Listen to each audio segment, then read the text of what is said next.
فاطمة بضعة مني فمن أغضبها أغضبني نہیں کرنا أو منع كما قال صلى الله عليه وسلم۔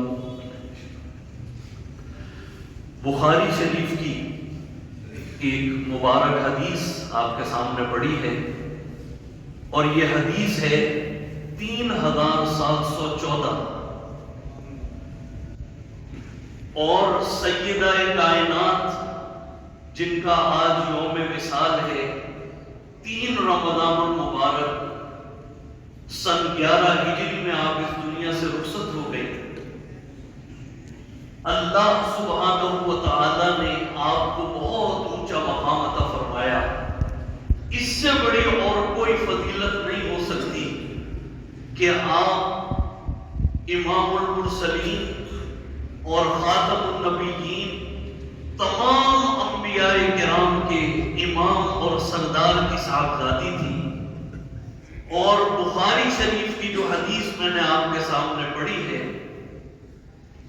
اس میں حضور اکرم صلی اللہ علیہ وآلہ وسلم فرماتے ہیں کہ فاطمہ بضعۃ منی، کہ حضرت فاطمہ یہ میرا ٹکڑا ہے، میرے جسم کا ٹکڑا ہے۔ فمن اغضبها، جس نے ان کو تکلیف پہنچائی، جس نے ان کو غضبناک کیا، ان کو غم اور تکلیف پہنچایا، اغضبنی، اس نے مجھے تکلیف پہنچائی۔ یہ بخاری شریف کی حدیث ہے۔ اب اس کا مفہوم مخالف کیا ہوگا کہ جس نے حضرت فاطمہ الزہرا رضی اللہ تعالی عنہا کا ادب کیا، محبت کی، اپنے دل کے اندر ان کا مقام اور ان کی فضیلت کو قائم کیا، تو اس کا مفہوم مخالف یہ ہوگا کہ اس نے سرکار دو عالم صلی اللہ علیہ وآلہ وسلم کا دل خوش کر دیا، اور جس نے حضور کا دل خوش کر دیا اس نے اللہ کو راضی کر دیا۔ بس یہ بات سنا کے میں ختم کروں گا کہ حضرت فاطمہ الزہرا رضی اللہ تعالی عنہا یہ حضور اکرم صلی اللہ علیہ وآلہ وسلم کی سب سے چھوٹی صاحبزادی تھی۔ آپ کی 4 صاحبزادیاں ہیں جو حضرت ام المؤمنین حضرت خدیجہ الکبریٰ رضی اللہ تعالی عنہا کے جسم اطہر اور آپ کے بدن مبارک سے اس دنیا میں تشریف لائیں۔ سب سے بڑی صاحبزادی حضرت زینب رضی اللہ تعالی عنہا، پھر حضرت رقیہ، پھر حضرت ام کلثوم، اور سب سے چھوٹی صاحبزادی حضرت فاطمہ الزہرا رضی اللہ تعالی عنہا، جن کا نکاح بھی حضرت امام المتقین حضرت علی کرم اللہ وجہہ الکریم سے رمضان المبارک میں ہوا۔ آپ اس دنیا سے بھی رمضان المبارک میں تشریف لے گئی۔ اللہ نے آپ کو وہ مقام عطا فرمایا تھا۔ بس یہ بات سنا کے ختم کروں گا کہ جب حضور اکرم صلی اللہ علیہ وآلہ وسلم اس دنیا سے پردہ فرمانے لگے تو آپ نے حضرت فاطمہ الزہرا رضی اللہ تعالی عنہا کو اپنے پاس بلایا۔ ام المومنین حضرت عائشہ صدیقہ رضی اللہ تعالی عنہا فرماتی ہیں کہ جب حضرت فاطمہ تشریف لائی ہیں تو آپ چلنے میں ہو بہو مشابہ تھی حضور اکرم صلی اللہ علیہ وآلہ وسلم کی۔ آپ کی گفتار، آپ کی رفتار، آپ کا سیرت اور کردار، یہ بالکل اس کے اندر جھلک تھی سرکار دو عالم صلی اللہ علیہ وآلہ وسلم۔ حضور نے حضرت فاطمہ کو اپنے پاس بلایا اور ان کے کان میں ایک بات کہی، بس اس بات کا سننا تھا۔ آپ رونے لگی، آنکھوں سے آنسو جاری ہو گئے، اور پھر ایک اور بات کان میں ارشاد فرمائی تو آپ مسکرانے لگے۔ جب حضور اس دنیا سے پردہ فرما گئے تو حضرت عائشہ صدیقہ رضی اللہ تعالی عنہا نے پوچھا کہ اے فاطمہ، حضور نے تم سے کیا بات ارشاد فرمائی تھی کہ ایک ہی وقت میں تم رونے لگی اور پھر تم مسکرانے لگی؟ یہ ہے وہ راز جو حضرت فاطمہ نے بتایا۔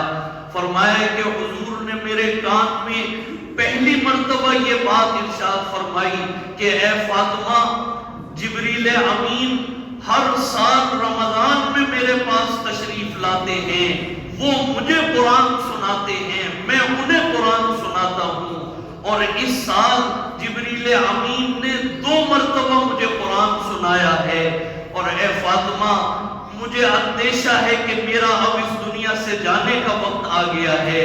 یہ جو جبریل امین نے 2 مرتبہ قرآن سنایا ہے، یہ نشانی اس بات کی ہے کہ اب میرے جانے کا وقت قریب ہے۔ اور اے فاطمہ دیکھو، تم پر بڑی بڑی تکلیفیں آئیں گی، مصائب آئیں گے، مصیبتوں کے پہاڑ ٹوٹ جائیں گے، لیکن تم صبر کرنا، گلہ نہ کرنا، اور اللہ کے ساتھ اپنا وہ تعلق قائم کرنا کہ اللہ تمہیں کافی ہو جائے۔ تو حضرت فاطمہ فرماتی ہے جب حضور نے مجھ سے یہ کہا تو میں رونے لگی کہ حضور اب اس دنیا سے تشریف لے جانے والے۔ اور جب حضرت فاطمہ رونے لگی، اس موقع پر حضور اکرم صلی اللہ علیہ وآلہ وسلم نے یہ خوشخبری سنائی تھی کہ اے فاطمہ تم رو نہیں، اللہ نے تمہیں جنت میں جنت کی عورتوں کا سیدۃ نساء اہل الجنہ، جنت کی تمام عورتوں کا اللہ نے تمہیں سردار بنایا ہے، اللہ نے سرداری کا تاج تمہارے سر اقدس پر رکھا ہے، تم قیامت تک آنے والی جنت کی عورتوں کی سردار ہوگی۔ اور دوسری بات یہ ارشاد فرمائی کہ اے فاطمہ میں تو اس دنیا سے جا رہا ہوں، لیکن سب سے پہلے تم مجھ سے آ کر ملاقات کرو۔ حضرت فاطمہ نے جب یہ سنا تو آپ مسکرانے لگے، اور یہ لکھا ہے کہ 6 مہینے کے بعد حضور اکرم صلی اللہ علیہ وآلہ وسلم کی یہ بشارت بالکل صادق ثابت ہوئی۔ حضرت فاطمہ الزہرا رضی اللہ تعالی عنہا 6 مہینے کے بعد اپنے خالق حقیقی سے جا ملی، اور سرکار دو عالم صلی اللہ علیہ وآلہ وسلم سے آپ کی ملاقات ہو گئی۔ حدیث میں آتا ہے، حضور فرماتے ہیں کہ سب سے پہلے اللہ تعالیٰ جنت کے دروازے میرے لیے کھولیں گے، اور جنت میں سب سے پہلے حضرت فاطمہ مجھ سے ملاقات کریں گے۔ میرے دوستوں اور بزرگوں، حضرت فاطمہ الزہرا رضی اللہ تعالیٰ عنہا کا آج کے دن میں ذکر خیر کرنا، یہ یوں سمجھ لیجئے کہ اللہ کی رحمتوں کو متوجہ کرنے والی بات ہے۔ اللہ نے آپ کو بہت اونچا مقام عطا فرمایا، اور یہ حدیث سنا کے میں ختم کروں گا۔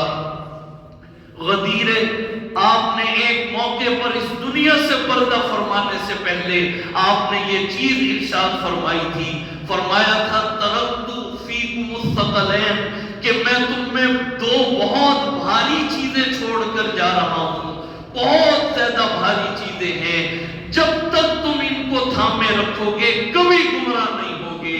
فرمائے کہ ایک کتاب اللہ، اور دوسرا وَعِطْرَتِي، میرے اہل بیت طاہرین۔ لیکن امت نے کیا کیا؟ نہ کتاب اللہ کو پکڑا اور نہ اہل بیت طاہرین کو زندہ چھوڑا، اور آج پوری امت کا حال آپ کے سامنے ہے۔ ضرورت اس بات کی ہے کہ اہل بیت طاہرین کی محبت ہم اپنے قلوب میں پیدا کریں، جن کے بارے میں حضور نے یہ فرما دیا کہ 2 بھاری چیزیں چھوڑ کے جا رہا ہوں۔ یہ صحیح حدیث ہے، تمام محدثین نے اس حدیث کو نقل فرمایا ہے، اٹھا کے دیکھ لیجئے، کتاب اللہ اور اہل بیت طاہرین۔ آج سوچنے کا مقام ہے کہ ہم اپنے دعاؤں میں، ہم اپنی عبادت میں، ہم اپنی تنہائیوں میں کتنی ہماری آنکھوں سے آنسو جاری ہوتے ہیں اہل بیت طاہرین کا ذکر کرتے ہوئے۔ ہم نے کیا کبھی یہ سوچا کہ ہم یہ پوچھیں کہ حضرت امام حسین عالی مقام نے روزہ کیسے رکھا، حضرت امام حسن کا کیا مقام تھا؟ ان کا مقام سننا چاہتے ہیں حضرت امام حسن کا؟ اللہ نے اتنا اونچا مقام عطا فرمایا حضرت حسن مجتبی کو کہ انہوں نے اپنی زندگی میں 20 حج مدینہ منورہ سے مکہ مکرمہ 20 حج پیدل فرمائے تھے۔ پیدل کیا مقام ہوگا اہل بیت طاہرین یہ اہل بیت طاہرین، یہ تمام صحابہ کرام رضوان اللہ علیہم اجمعین کے سر کے تاج ہیں۔ جب تک اہل بیت طاہرین کا ادب نہیں آئے گا، ان سے محبت نہیں آئے گی، ان کا پوچھا نہیں جائے گا کہ انہوں نے کیسے عبادتیں کی ہیں، تب تک دین کی اصل روح ہماری عبادات میں شامل نہیں ہوگی۔ دعا ہے کہ اللہ تعالیٰ آج جو یہ حدیث بخاری شریف کی پڑھی ہے، اللہ تعالیٰ سیدۃ نساء اہل الجنہ اور سیدۃ نساء العالمین کا ادب ہمارے دل میں عطا فرمائے۔ ہماری مائیں، بہن، بیٹیاں اور قیامت تک آنے والی ہماری نسل عورتوں کی، ان کی سردار ہے حضرت فاطمہ۔ اللہ تعالیٰ ان سے والہانہ محبت ہمیں عطا فرمائے۔ دعا فرما لیجئے۔ الحمدللہ